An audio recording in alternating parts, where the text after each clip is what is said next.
Good. Hi, this is Kim Wood Casino with Coast Winds Publishing House. I am proud to present Sergeant Bill Davis from the Beaumont PD. He's retired, but he is still a police officer. Bill, can you tell us what you do for the police now? Well, Us- I retired from the Beaumont Police Department after 36 years. Yeah. And the next day, another law enforcement agency was carrying my state law enforcement commission.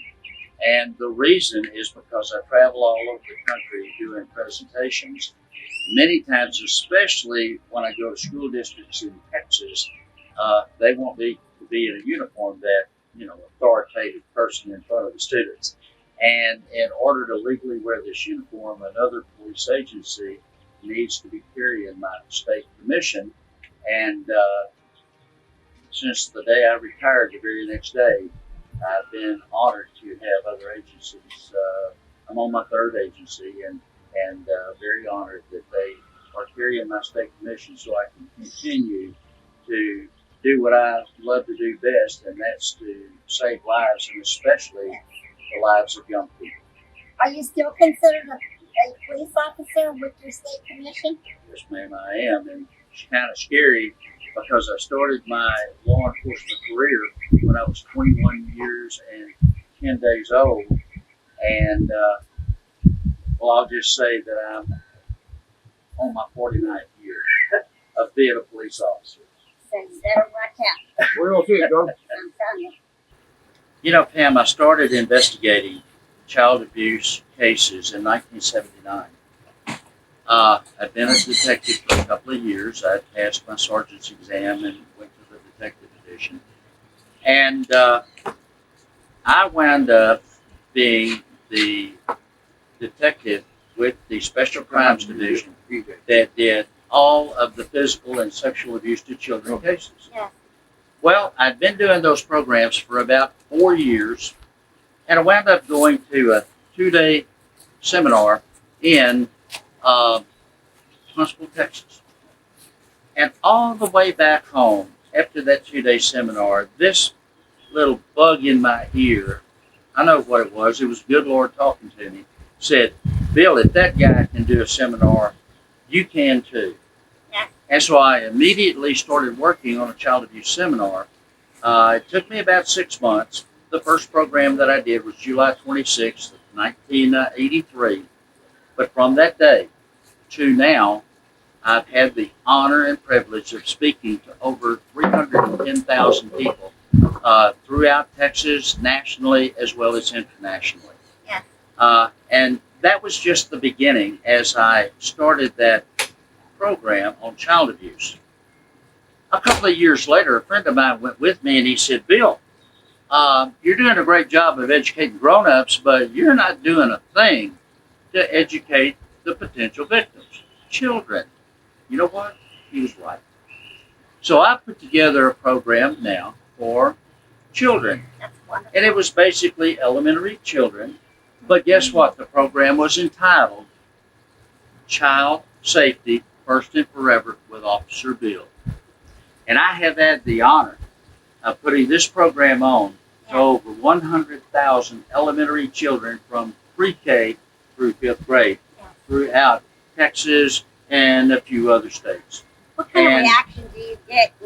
Have you gotten from parents, concerning the subject matter? They love it. Do they really? They love it because, well, first of all, many years after I started putting the program on, I went, wait a minute.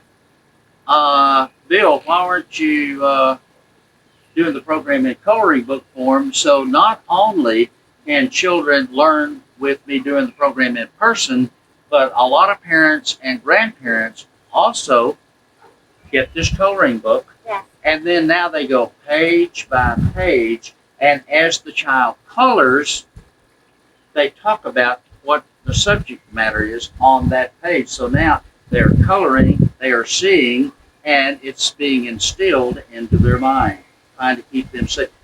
Let me show you what I'm talking about. After we talk about who our real heroes are, first responders and military, Yeah. then we start talking about things like gun safety. In fact, the kids love this because then one of the first things children notice before adults ever do is I give them a high 4. Yes. How did you get that thumb taken off? Well, your that hand might be my yourself? next book, which is about January the 7th, 1984, at 7:05 a.m., when a guy shot me with a shotgun about double the distance between you and me. Did he He do was it on that purpose? close. Actually, folks, it was an accident by a close friend. He and I were hunting together. But, He was hunting you instead of hunting you. well, let me put it like Let's this. hope not. I should have died. And I want folks to know right now, I am not writing this book for people to realize my injuries. Yes. Okay? That is not the issue on this book, because we have so many of our military men and women who have received much, much greater injuries than what I did. But my whole reason for writing this book is I really believe there was a fight up in heaven that day where Satan had said, I'm sick and tired of Bill going around and doing these programs he started doing, and I'm going to kill him. And I do believe with all my heart, the good Lord looked at Satan and said, no, that's one of my boys. You can't kill him. No. Yes, I am. He's going around trying to save people's lives. I'm going to kill him. And I do believe that Jesus said, here's what we'll do. I'll let you hurt my boy, but you can't kill him. That's right. But I'll tell you what, you're going to regret it. At the time I got shot, I had probably done less than 5,000 people. And now I'm at 310,000 in Steele County, because I believe the Lord said, you're going to regret it. And this book, yes, ma'am, when it comes out, and Pam will be my publisher, it's going to be not about my injury physically, but it's going to be about the inspiration of the Lord using my injury to save children's lives. Because, ladies and gentlemen, guess what? The very first thing I talk about after our heroes is gun safety. Yes. And children learn why Officer Bill gives a high 4. Yes. I tell him all the time when he's typing, I say, get those 9 fingers moving, and we go slap 5, and instead of slapping 5, we slap 4. That's right.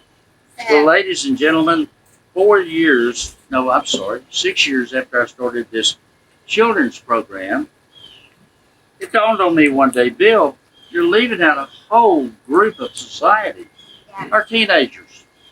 Now, folks, I can only do this program in Texas, because I specifically talk a lot about Texas law. But this program is about sex to teenagers. But guess what? It's not a sex education program, ladies and gentlemen. It's an educational program about what Texas criminal and civil law says about that 3-letter word, SEX. You know, it's interesting, Pam, that so many times, especially with kids, everybody throws this slogan out to them. Well, you should have known. Well, you should have known, when they get in trouble. Yeah. Well, guess what? Most of the time, when these teenagers going out and having sex, everybody goes, well, you should have known. Guess what? They don't know, and even their parents don't know. That's right. And so now that 90-minute program enlightens them. And I promise you this, folks, I wish I knew how many teenage lives it has saved. But I've gotten phone calls from teenagers saying, sir, you just saved my life. And guess what? It's priceless. And so I encourage people, I've already given you my phone number, call me, because we can go into your school district, even as COVID goes down, and we can save children's lives in your school district. Well, you know what I did? I was at a conference one time in about 1995, and I said, Bill, you're doing child abuse seminars, you're doing children's safety programs, you're doing sex and the law for teenagers. I'm going, but you're not doing a thing to try and keep the grown-ups safe. Right. Guess what? I created a program called Personal Safety, a Fact of Life. And this program can go from 20 minutes to an hour and a half, and it'll blow your ever-loving mind about some of the simple things that I talk about. Yeah. I give so much information when I do that all-day child abuse seminar. You know what? I am able to give 2 days of information in 1 day. Yes. You know how? People love this booklet. This is the title of my child abuse seminar, Child Abuse, a National Epidemic. You know why people love it? I took the notes for you in about the first 60 pages. And you know the two number one words they like in that child abuse booklet? The law. I copied the law in there. One other thing about our books, I was talking to you about it a while ago. I was writing that book in the mid-90s, the first one. I get a phone call one day. Sergeant Bill Davis. The lady said, "This you?" "Yes, ma'am." "Well, I'm district clerk in Newton County, Texas. I hear you're writing a book about that little girl." And I go, "Yes, ma'am." "Well, you better get up here and see me. You understand?" Her daughter came by my exhibit booth one day. I was telling her that story. She goes, "Oh my gosh, that's just like my mama talks." Says she'll scare the dickens out of you every time she talks to you. I hot put it up to her office. She goes, "Here." "Ma'am, I stopped everything I was doing today. What is this?" "Bill, it is the entire trial transcript. Go finish your book." So, ladies and gentlemen, I was able to get my hands on the trial transcript. So now when you read the book, get to the trial, and you see quotation marks, guess what, ladies and gentlemen? I didn't make those words up. That is real words.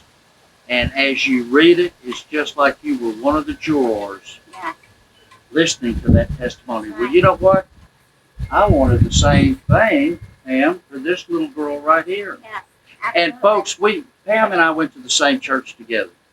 It was probably at least 4 or 5 years. She kept saying, "Bill, I want to be your publisher. I want to be your publisher." Well, I hadn't finished it like I wanted it.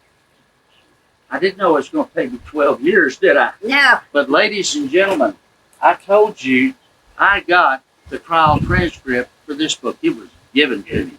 That's unheard of. True crime books, they don't have that. Well, guess what? It took me 12 years, but I got it. Yes. Ladies and gentlemen, do you want to read about a real hero? That little girl, when I worked the investigation, was 11 years old. 1 year later, her case went to trial. Folks, if you want to read about a real hero, when you get to the trial and you see quotations, word for word testimony, just like you were one of the jurors in this courtroom too. You want to read about a real hero? This little girl, now 12 years old, folks, sat in a chair in that courtroom. And that little girl never backed down from one question from the prosecutor or Daddy's defense attorney about what Daddy had done to her. And ladies and gentlemen, that Daddy was sitting 20 feet away from that little girl in that courtroom. Ladies and gentlemen, she never stuttered. She never backed down. That's a hero, and you'll read about her. Oh, from the moment, I got to tell this, from the moment my handcuffs touched this guy's wrist until he was executed, ladies and gentlemen, he never breathed another breath of your free air. I like that. Yes. Oh, but guess what? From the moment my handcuffs touched this guy's wrist until this moment right now, he's never breathed one breath of your free air either. I like that part. So it shows you that you won't get away with it. You won't get away with it if you're a predator, molester, father, neighbor, friend, somebody that a child doesn't know. I promise you, you won't. And my hope is this, and I have women come by my booth all the time when I'm exhibiting these books. I have had, Pam, you remember this when I was writing the book. I would tell you when we would see each other at church on Sundays, I said, you're not going to believe this. I did a presentation at wherever location, and I had 3 or 4 women come up and go, Bill, you're telling my story, just different names, dates and places. You remember that? Yes, I do. Well, what's interesting is even now, as I'm displaying these books at trade shows, I still have women come up and go, Bill, you're telling my story, or you're telling a story about my niece or my granddaughter that something like this happened to. So, ladies and gentlemen, here's what I want from the work that Pam is doing to getting the word out from Michael, getting the word out from me. Here's what I want. I know that many that are just like, especially in this book, this young lady. You see, she was a victim. But you know what's happened, ladies and gentlemen? This young lady went from being a victim to a survivor and is now an overcomer. That's what I want for you. And I've had so many people come back and say, Bill, this happened to one of my relatives. I was so despondent, but you gave me hope. What I want, folks, is for you to read this. And here's something that I did. I just did not give you just the facts of these 2 investigations in the book. What I gave you also was the profiles of the kinds of predators that would hurt your child or you ladies or your grandchild. So you see from both of these books, what I want you to achieve is education and awareness. Let me show you what I'm talking about. This guy right here, he was a pedophile, molesting children. This guy right here, he was a pedophile, molesting children.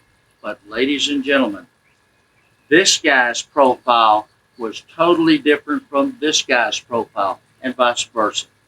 So you see, ladies and gentlemen, you need to know what these profiles are.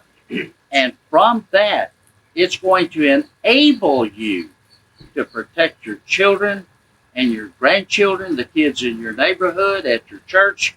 It's going to help you protect them better because you are going to have a basic education with that knowledge of the predators that are walking amongst us, ladies and gentlemen. I know, ladies and gentlemen, that it's not a pleasant topic to talk about or to read about. And you think, oh my, that's terrible. Yes, it is. It's terrible what children are going through. And it affects them for the rest of their lives. So please get these books. I know that it's not a pleasant topic.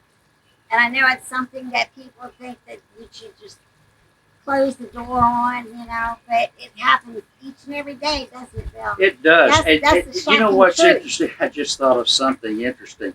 When I started that program, Child Abuse, a National Epidemic, in 1983, I thought to myself, I'm working so hard every day. I'm doing the job of at least 2 detectives. Maybe if I create this program, maybe if I go out there in the community and build up this awareness, maybe it'll slow down my workload a little bit because people will know about child abuse and quit doing it.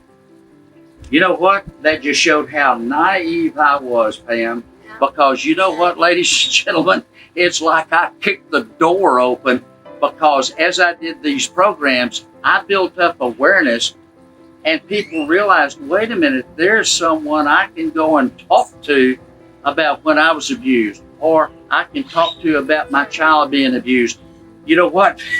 My workload doubled. They had to put more detectives in the child abuse and sex crimes unit because it was we were opening those doors. That's right. And children actually would come and talk to us knowing they could trust us. A lot of times children children don't know who to go to. They hide it, they blame themselves, and it's not their fault.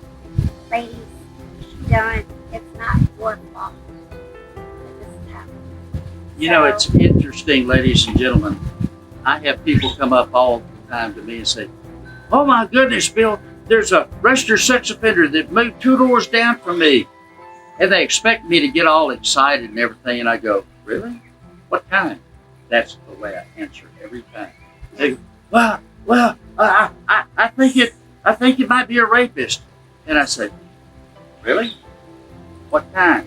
Because, ladies and gentlemen, there's not one kind of rapist, 3 different kinds. Unless you're with the FBI and they think it's 2 different kinds. "Oh, no, Bill, I think it's a child molester." I go, "Really? What kind?" Because you see, ladies and gentlemen, there's not one kind of child molester. There's 3 different kinds. And as you read these books, I am going to educate you on the profiles of those 6 different kinds of predators. And with that knowledge, you're going to be able to protect yourself, ladies, protect your children, protect your grandchildren, and at the same time, read about the facts of these 2 investigations and the trials that took place at the end of the day. Oops. Sorry. Well, Bill, I am very honored to be a part of your investigations. I'm very honored to be your publisher and publishing these books. Ladies and gentlemen, please educate yourself. Go to one, look up Bill Davis, Sergeant Bill Davis, for takingcareofchildren.net, and you will see the schedule that he has of seminars. And also get the books. Don't be afraid to read it. Educate yourself by reading these books. It's not pleasant, but you know, it holds your attention enough that you won't walk away. So this is very important, not only for yourself, but for your family. But Bill, thank you very much for trusting me to publish your work. And I know that we have more books coming, and especially about that boom. Anyway, Ladies and gentlemen, I'll tell you this, very I have to call her about once a month. "Pam, I'm out of books. We need to order more." Ladies and gentlemen, she has been a fantastic publisher and still is.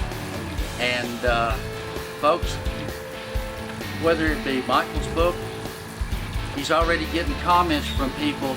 "I started reading, I can't put it down." Or my books, I hear it all the time. "Bill, I started reading, I couldn't put it down." Folks, educate yourself, and I promise you, you just might save a life. And when you do, you're going to go, "Thank you, Bill. Thank you, Pam, from that awareness. I saved a life today." But guess what? I'm greedy, folks. I want you to save one more. Ladies and gentlemen, thank you so much for being with us today. Thank you, Bill. Thank you, ma'am. And all the other officers that are out there and saving lives. Not only just, you know, the children's lives, but your life as well. It's not just Black Lives Matter. It's not just All Lives Matter, but police lives matter too. So keep that in mind because they're out there and they're working with you. So Bill, thank you so much. And I look forward to more books coming. So ladies and gentlemen, thank you and God bless. And I hope that you have a wonderful year and don't forget to vote. Okay? All right. Thank you. Bye-bye.